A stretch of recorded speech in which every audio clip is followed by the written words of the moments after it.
Everyone, welcome to this month's Wicked Smart webinar. If this is your first time here, this has been a webinar we've been putting on since March. We use it as a resource for our clients and prospects and any other business owners that we can help by sharing resources and connecting with experts of different topics that are timely.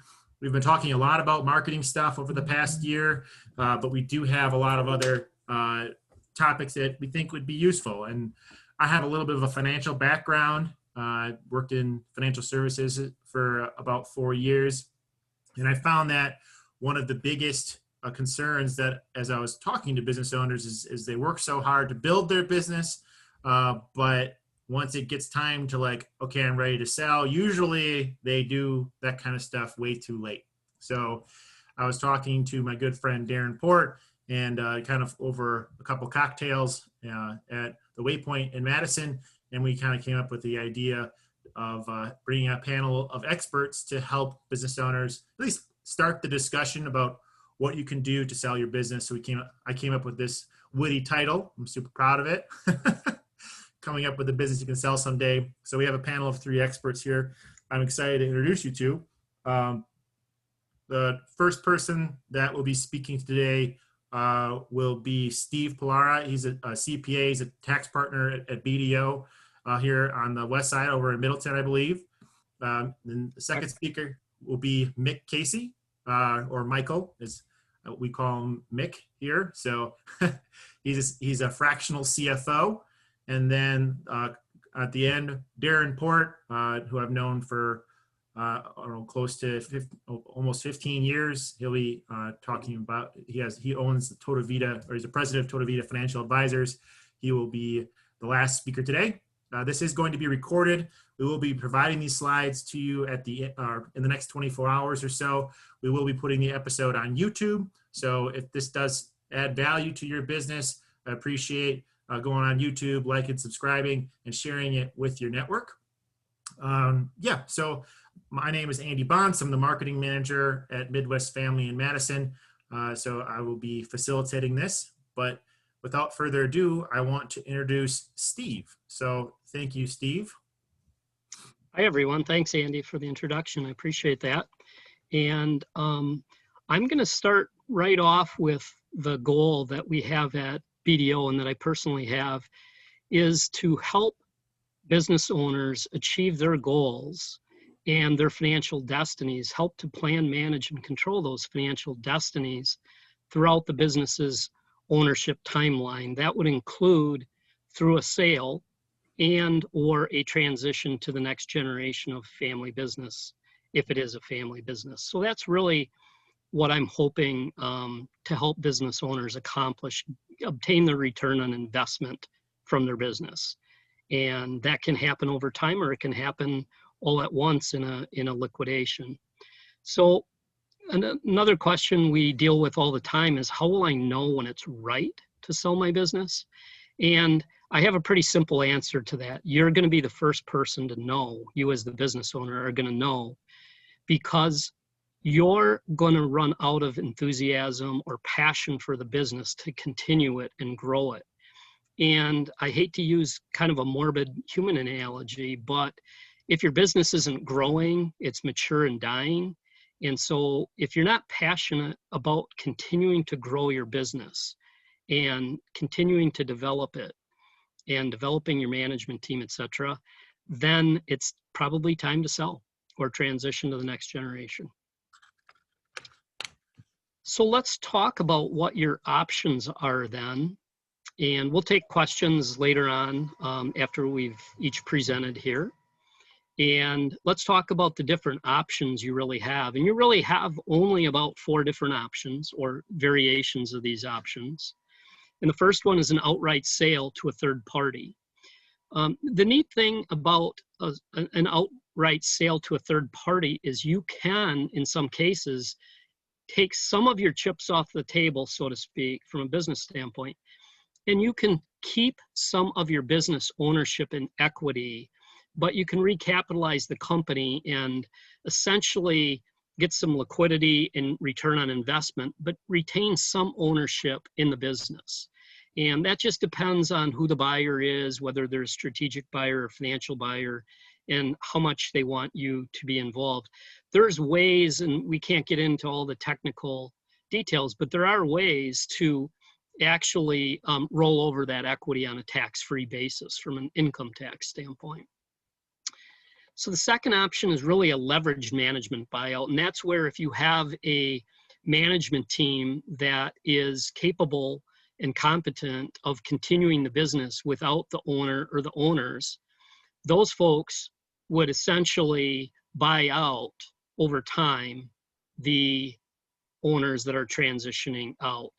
The challenge with that is it's hard to finance those because typically that management team doesn't have the liquid cash available to pay for a large percentage of the business. And then an ESOP would be an employee stock ownership plan where a trust is formed. It gets pretty complicated and pretty expensive, but it can be a really great technique to transition the ownership from one owner or multiple owners to all the employees within the organization. So that's how it differs from the leveraged management buyout.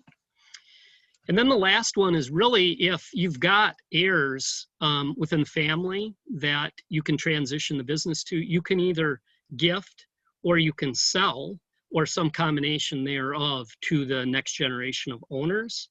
And there's some really cool things we can do using techniques like trusts, intentionally defective grantor trusts, and techniques like that where we actually don't create a taxable sale, but we get a lot of value out of the estate of the transitioning business owner.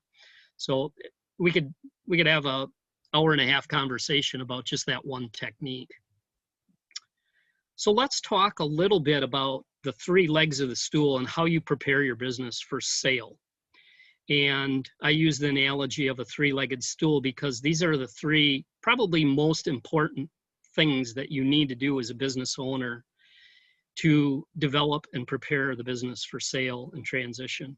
The first one is human capital.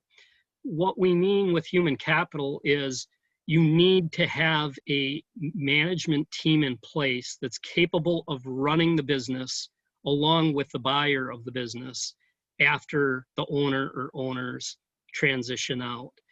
The idea there is that this isn't personal goodwill, it's business goodwill. Personal goodwill would be what the owner's worth because their personal knowledge, skills, relationships, and things like that.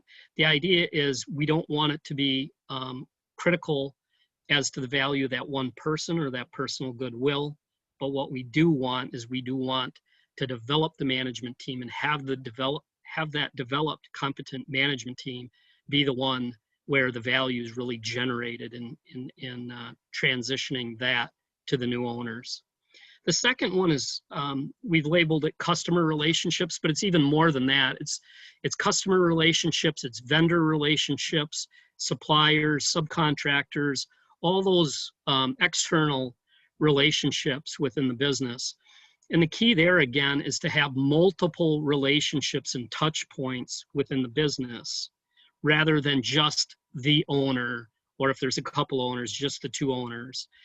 You've got to establish those relationships and be able to transition those relationships so that the buyers again are receiving the most value they possibly can be. And the last bullet point here really talks about efficient and effective systems and processes and best practices. Those things need to support both the human capital and the customer relationships so that they're supported.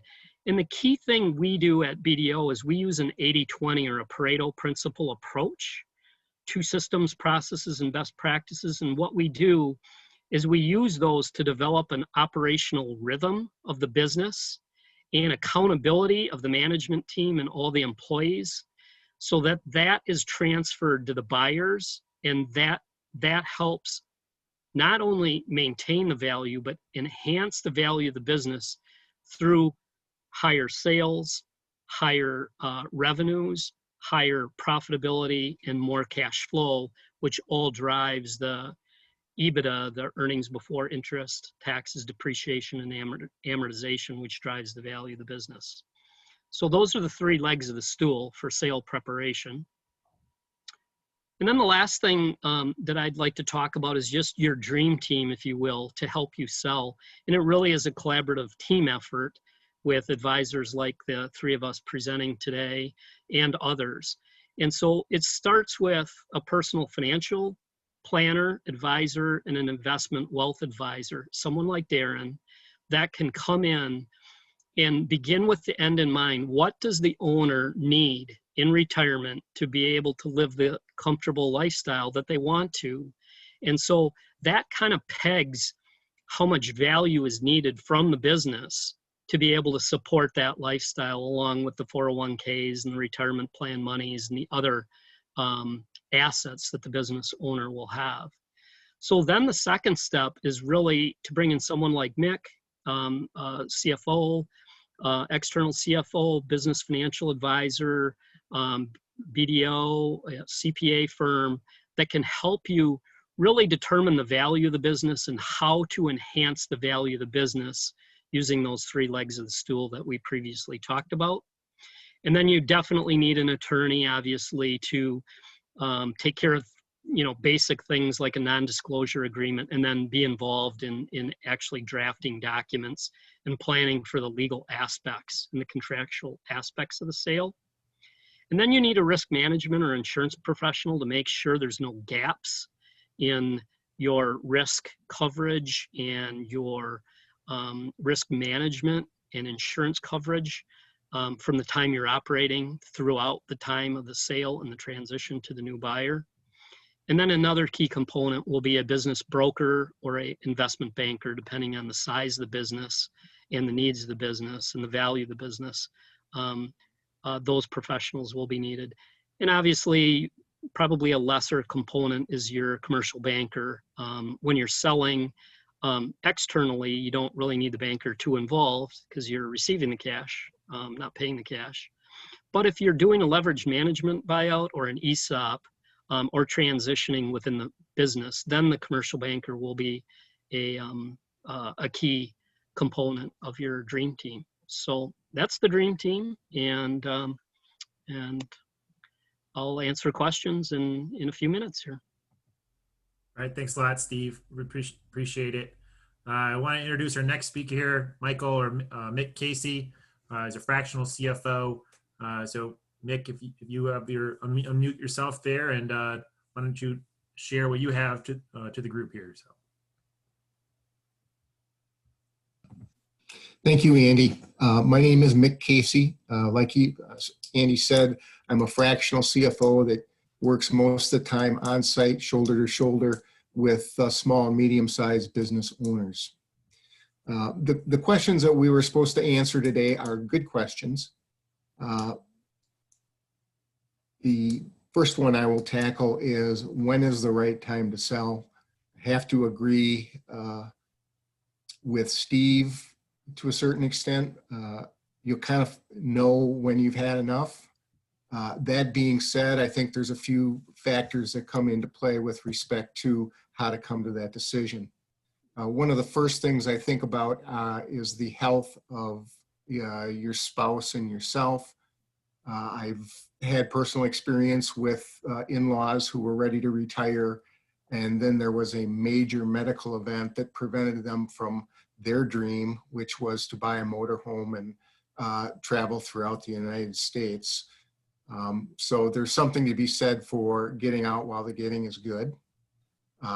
Your family situation obviously is very important. If there are relatives or children that are dependent upon a job or an income, that's going to need to be somehow reconciled with them. I'm sure the topic will come up with respect to whether they want to continue in the business, and quite frankly, sometimes whether they're capable of being in the business, and the financing of that becomes a whole nother matter. Your financial position is important, as I'm sure this is kind of where Darren gets involved. Often the retirement for a business owner is mostly in his business. They've built it from scratch. They've put everything they have into it. And now when it's time to realize those fruits, you want to make sure that you can get the most that you can out of it. I would personally look at a personal balance sheet that you and your spouse or significant other might have prepared, just to see how that's going to look relative to the before and after picture.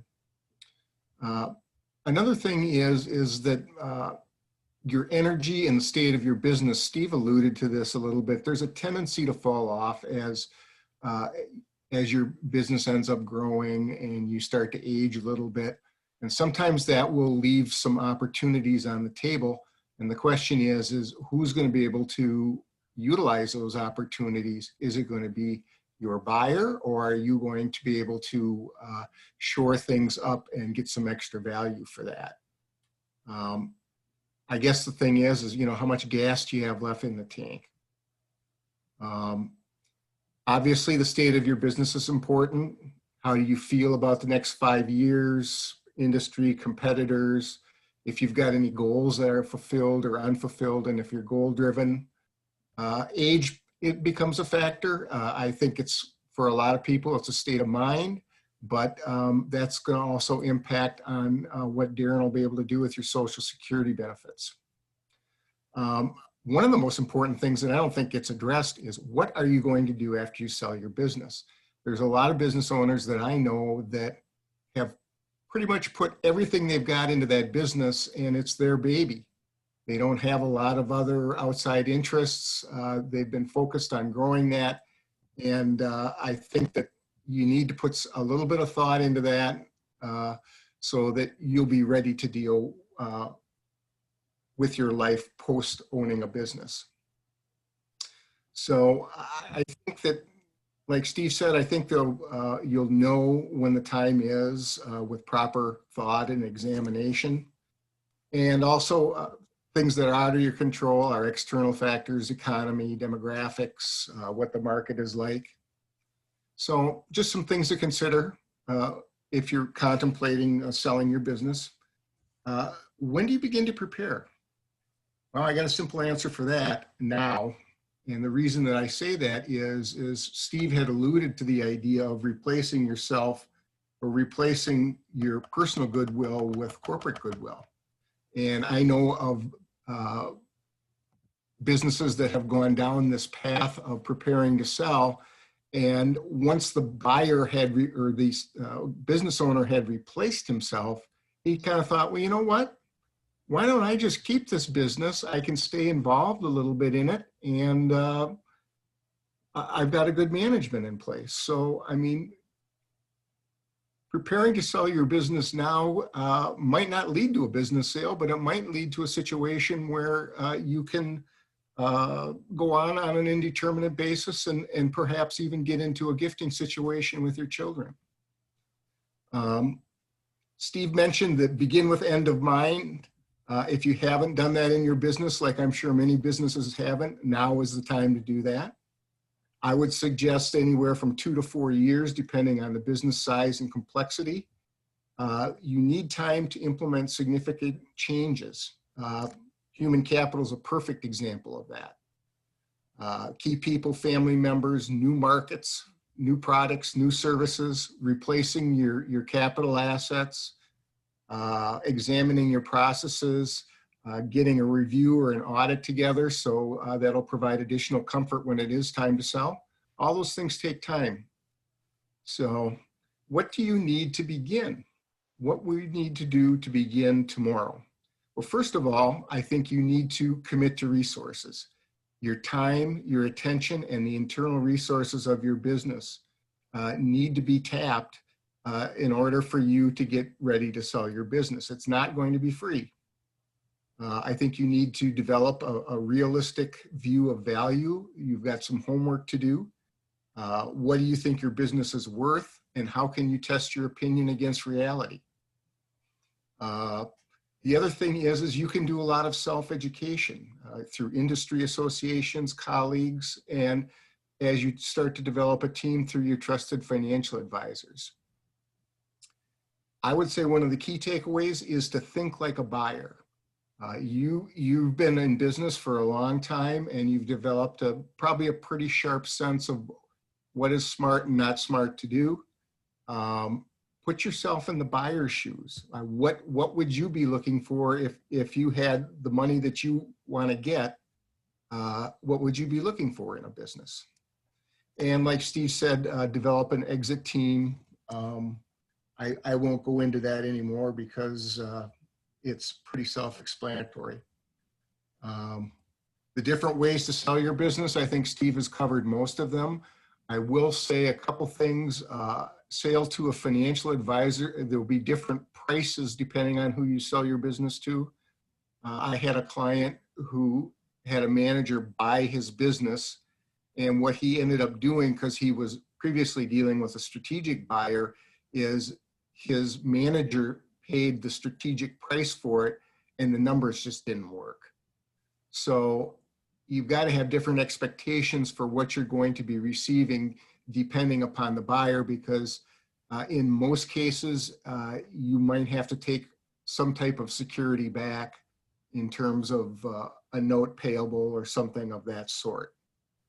So I guess just to summarize that up, a financial buyer is probably going to pay less than a strategic buyer.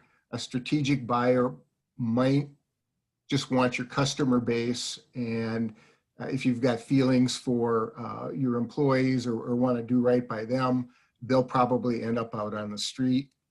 There's the leverage, the Esop, which is only subject to, has certain criteria that must be met to be doing that. And of course, there's a whole nother realm of transferring your business to family members. So that's about all I got. My takeaways are be realistic in value, educate yourself, think like a buyer, and ask yourself every day, what can I do today to help me sell this one day? Great. Thanks, Nick. Appreciate it. A lot to think about, right? There's a lot of details, a lot of things that people wait till the last minute to ask some difficult questions and rely on emotion and maybe what their neighbor said or what their fellow business owner said, and come to some real epiphanies too late sometimes. So I appreciate you sharing your perspective. Our third speaker is Darren Port. He had asked that he wants you to be able to focus on the content. So I'm not going to be advancing the slides, but you will get the slides at the end. So sometime tomorrow. So Darren, I'll pass it off to you to finalize the content today. Perfect. Thanks a lot, Andy. And thanks everyone for getting a chance to lay the foundation and groundwork. I appreciate that. I've had the opportunity of being a business owner myself for about a little over 2.5 decades. And one of the reasons why I went into this business as a financial planner and investment manager was really to help business owners to clearly understand how their businesses play into their own personal, family, financial situations. I know firsthand that when we're in the business, we're constantly dialed in on what the business is doing, but we never stop to step back and figure out, well, what does this really mean in my life? And so one of my slides is titled The Sale of the Future, right? We don't think about that until it's too late. And again, Mick alluded to sometimes it's a health-related issue. Sometimes, we, like Steve said, we're just a little bit tired of what we do. One of the things I would recommend right away is first understand what your business means to you. Is it a lifetime business or a lifestyle business? A lifetime business meaning, well, yeah, I'm just going to keep on working it. It's my baby, and I'll probably do that till, I can't anymore. Or is it a lifestyle business where, well, given the beach background I have here, when are you going to hit the beach, right? Is it getting you to a certain point in life so that you are able to do all the other things that you really want to do? And again, this then has a different timeline than working until your mid 60s or late 60s or whatever it happens to be. So how long do you want to be in that business? And if your business requires a lot of you physically or mentally, keep that in mind as well too. Once you understand if you are a lifetime or a lifestyle business, you can set a deadline. And with that deadline, you can work that backwards into your own personal financial plan to understand, hey, I need my business to sell for this, or to be able to do this so that my family and we can go and do everything that's on our checklist. If you don't decide whether or not you have a lifetime or a lifestyle business, the default is lifetime, right? You just keep working, and then suddenly it becomes your only identity. And one of the things that we really want to make sure of is that you're working with an end in mind. And that starts with planning right away. I remember one of my clients coming in a couple of years ago, and the husband and wife sat down. They had 3 different businesses, and we started to talk about how well the businesses were doing, and they were cash flowing great. And then I said, well, that's wonderful. And what do you want to do now that you've got the resources to do so? And we talked about, Cindy said, oh, I really want to go to Europe. There's some cruises I want to do. And I said, well, you guys have the money. Why don't you do it? And they looked at each other and they said, well, we can't. One of the businesses that they owned, they just couldn't get away from for that long. And they ended up having to figure out how to unshackle themselves from their business, which was a default lifetime business, because they didn't have a strategy or plan on when they were going to start traveling to Europe, or when they were going to start enjoying going across the country. These are very important things to consider in the beginning, because that way you can work with your other professionals to get you to where you need to be. Steve touched on it, and I think it was a great breakdown on list. Start building your team, and start building it now. As you go through each of your business years, you're going to get bigger and better, but only if you have the right team in place. I kind of liken it to, if you think of you being the hub, and the wheel is everything you want to accomplish for your business, and then eventually for your life. People like Steve, Mick, myself, your attorneys, we're all different spokes that help support that goal. And if you get the right ones in there, it's going to be a lot stronger. And ultimately, you can't get to the wheel unless you have spokes in place. So start building the team right away. I know that one of the questions was, well, who's going to want to buy my business? And these fine gentlemen have given some great examples. I think that Steve again listed out the different ways that you can sell, and those are really excellent points to take a look at. Keep in mind that timing is everything. I don't mean timing, the market to sell your business. I mean that it's going to take different amounts of time to plan for each of those different types of exits. So if you have a strategic buyer that maybe they're a competitor, and they're going to buy you out, well, no problem. As long as you got some good books, you have at least 3 years to prove it, and you can validate the valuation of your business, no problem. What happens though if you want to create an Esop? Well, this is going to take a little more time for you to kind of design it, and also be able to reap the rewards of that program. So this is where you really want to make sure you're talking with your CPA and CFO, your professionals on that end, so they can help get that structured. Also, if we do our design for our business sale properly, you don't need to fear the market. See, market conditions are going to change. 2008 taught us that, right? And even with what's happening now with COVID-19, might affect the way someone sells their business. Except strong businesses with good business plans can usually be resilient and be able to still follow that exit strategy, because they've been built years in advance. After all, if you had the knowledge or that we were going to have some sort of pandemic that would shut down the economy, well, fantastic. That would make you the most brilliant person alive, but we don't. And so instead, working with your professionals so that you can have a proper amount of liquidity to be able to handle these situations, making sure that the balance sheets look good, and if we're going to run into a tough year, how can your professionals make them look better? Those are things that we need to take care of ahead of time. I love the reference point that Mick made, having family members that, unfortunately, it became a lifetime business only because morbidity kicked in and they weren't able to continue on anymore. This is another issue that we run into without doing proper planning. So I have memories again of another client that was referred to us. And this particular client, Tony's his name, he did not want to talk to financial advisors. He knew his business. Actually, he had 5 different businesses. He knew his businesses very well. And so every dollar he had, he plowed it right back into the business. Going great. Cash flows just fine. Unfortunately, Tony's wife passed away. 6 weeks later, he had a stroke. He came to, fortunately, out of the coma. And what he realized is, had he not come out of that coma, his kids would have no idea how to unravel what he had built. In fact, chances are most of them would have ended up being worthless, and they wouldn't have had the money necessary to kind of shore up all the different debts, let alone figuring out how they're going to create liquidity just to simply bury him. This then prompted him to come in and create a great liquidation strategy. One of the things I love the most about what I do is helping our clients to get the liquidation process and list in place. And at the end of it, they can see the light at the end of the tunnel. It's not that they're just trapped and shackled to the businesses that they run. Make sure that you're taking the time to think about how can you exit, especially in emergency. And you're right, Steve mentioned there are different insurance ways that you can protect your business in case of a calamity, so that at least you have some way of exiting in some reasonable fashion. So some other things just to consider right now, start making your business pay you. If the Tony story wasn't a good example, start creating your own wealth, your 401k and whatever else you can do to transition that wealth to you, to your family, and to your employees.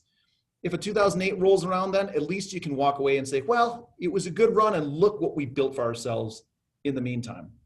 Also, get an idea of what kind of fish you are in your pond. We all like to think that we're the best at what we do, but the reality is knowing your competition and knowing your biggest competitors will also help you to create a transition plan later on down the line, right? After all, if you're going to have a strategic acquisition, who are you going to call on first? And then the last thing, be coachable. Again, I would never tell someone how to run their business, but I would absolutely say, Mick, what am I missing? Can you take a look at my books and make sure that everything is moving the way that it's supposed to? And what else should I be considering? Steve, am I really maximizing all of the different tax benefits and opportunities that there are out there? Is there something else I should be considering? So with the information that you had today, there's a lot of different ways that you can take it. Ultimately, getting in front of your professionals is going to be the best way to help you take the first and best steps. There's a great man, I'd say the grandfather of business management, Peter Drucker. He says that business objectives can be compared to a compass by which a ship navigates. See, a compass bearing is always firm. You know where you want to go. But in actuality, the navigation of the ship may veer off its course for miles at a time. But without that compass bearing, the ship would neither find its port nor be able to estimate the amount of time it takes to get there. This is where I think great planning comes into play, and hopefully it's given you some ideas on where to take the next steps. So. Thanks, Darren. So we had one question that Cedric asked. He had asked, is there any formulas that a business owner can use to value a business for a potential sale? So I'm not sure who wants to take that question, but that was a question from Cedric. I'll take the first shot at it, and then Mick and Darren can jump in with their comments. So there is no set formula for small business or any business. For maybe larger businesses in very mature industries, there may be some rules of thumb or guidelines that would be applicable. But the general rule of thumb, the way business valuation experts value businesses, whether they're small or they're large, is they generally look at what the income or the cash flow stream of the business is. And so what buyers are really buying when you take the emotion out of it is they're buying a cash flow stream. And so we apply a in valuations, in business valuations, we apply a capitalization rate, which is, think of that as a rate of return that a buyer is looking to get out of the business. And so what happens is you take your cash flow stream and you essentially multiply it by a multiple to get to the business value. That's kind of the really short answer. It's not a specific answer. That multiple can range from 2 or 3 on the low end to 7 to 10 for certain industries on the really, really high end. Most small businesses aren't going to be anywhere in that ballpark. They're going to be more in the 2 to 4 to 5 range. So if you're providing cash flow of $100,000 to a buyer, that buyer, if they want a 20% return on their investment, they would be willing to pay $500,000 for that business. So that would be a multiple of 5. So that's just an indirect, rough way for a business owner to get maybe a directional range of what their business is, just to give them a general sense without going through, a full-blown business valuation or a consultation on the range of the business value. So I'll let Mick and Darren chime in and fill in any blanks that I might have missed.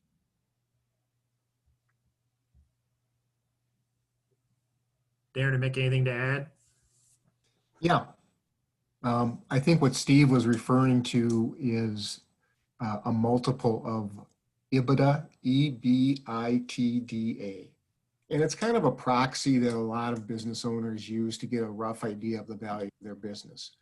So typically what they do is they'll take their earnings before interest expense, before interest, depreciation, taxes, and amortization, and use that as a cash flow number, and then multiply it by the multiples that Steve was referring to with smaller business or larger businesses.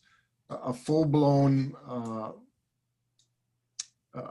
valuation, I think, incorporates some type of midpoint or best estimate based on 3 different measures: comparables, discounted cash flow, and maybe even Ebitda. I'm not exactly sure, but it's much more extensive. Basically you're paying to get an expert opinion. But if you're just starting out and you want to kind of get a feel for what you think your business is worth, a lot of people use that cash flow proxy called multiple of Ebitda to get going. And the only other thing I'd add to that too is this is not just something you do at the end of your business career and when you're planning on selling it. It's something that when you work with Steve or Mick, you're going to have this every year, which is something that I need, so I can actually show you the progress of how close you are to getting to the next transition and what's important to you in your life. And I actually have a question. So we're a marketing firm. What role does marketing have when you, as financial experts, look at a business who wants to sell someday, right? Obviously sometime on the horizon. What role does it play? Obviously we're biased to marketing. We have a lot of great stories from past clients that, they invest in branding and over the long haul, over, 5 years, 10 years, and start from a $500,000 business to a $15 million business. What role does marketing have from your perspectives as the roles that you play for your clients? Maybe I'll take a stab at that first, if that's okay. One of the things that we should think about is we always look at marketing as building the business, but the reality is you don't stop marketing as you're coming towards the end of your business building career. You want it to be there all the time. Not only is it brand recognition, it's top of the mind awareness. Think about how much more attractive and how much more value add you can place on saying, look, here's our exposure. You hear us and see us all the time, right? This is what you're picking up. You're picking up a captive audience. And so it's not just simply about, well, we got enough clients, we're done marketing. It doesn't work that way. You're growing your reputation as well.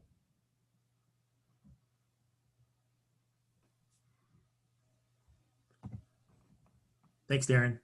And Mick or Steve, if you want to add anything to that, we have about 3 minutes left, so we do have some time for more questions.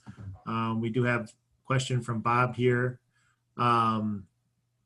Using that multiple of Ebitda method, how do you factor the value of any assets into your calculation? So a business with $100,000 of Ebitda and $50,000 of inventory is worth more than one that has sold all of their inventory. What about PPE?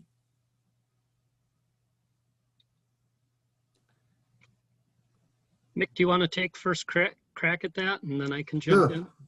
Sure.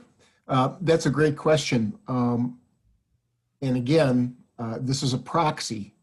So what would a buyer be buying from you? He would be buying your cash flows, and depending on your type of business, those cash flows might be being generated by a significant amount of capital. So sometimes what you'll see is you'll see that the inventory will be purchased at cost. And if there are any significant fixed assets in terms of machinery or heavy equipment or something else, there'll be some type of allowance for that. But I think that just highlights the importance of really getting, once you get serious, to get a good valuation, because it just depends what kind of business. So like, for instance, the business that Andy's in, it's not super asset heavy. So that's going to play a lot less of a role in evaluation, because the barriers to capital or to have that capital just aren't there. So I would just start out with that Ebitda, and then if you do have a significant amount of inventory, you're going to end up having to get some value for that, or for your capital assets. Now, as an alternative measure, I've seen, for instance, wholesalers, they will sell for a multiple of their gross profit plus fair market value of fixed assets, accounts receivable, and inventory at cost. So there's a lot of different ways to skin this cat, but that's what I've seen.